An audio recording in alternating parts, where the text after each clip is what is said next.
Bhojpuri power star Pawan Singh ने अपना आखिरकार आज दम ही दिखा दिया विरोधियों को। जी हाँ दोस्तों, पवन सिंह के साथ इतनी भीड़ आई कि लोग कहने लगे अभी से कि पवन सिंह तो सांसद बन के ही रहेंगे।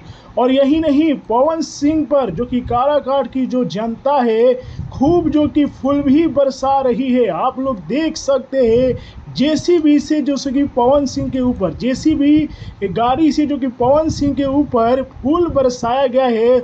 और वीडियो इतना वायरल हो रहा है, फैन वीडियो को इतना लाइक और शेयर कर रहे हैं कि बड़ी बड़ी मीडिया पर भी पवन सिंह का ही आज खबर चल रहा है।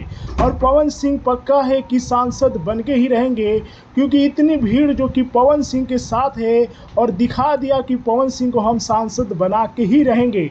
और आप लोग पवन सिंह के नया नया फोटो देख सकते हैं।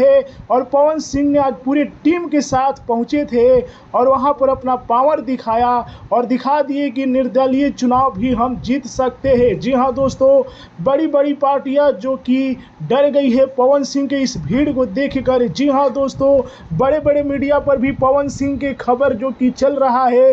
लोग हैरान हैं कि पवन सिंह को इतने चाहने वाले लोग हैं। जी हाँ दोस्तों, यानी कि पवन सिंह सांसद बन के ही रहेंगे। आप लोगों का क्या है कहना वीडियो पर कमेंट में लिखिएगा। पवन सिंह का नया नया फोटो, नया नया वीडियो कैसा लगा बताइए कमेंट में। वीडियो को लाइक कीजिए, शेयर कीजिए। जय हिंद।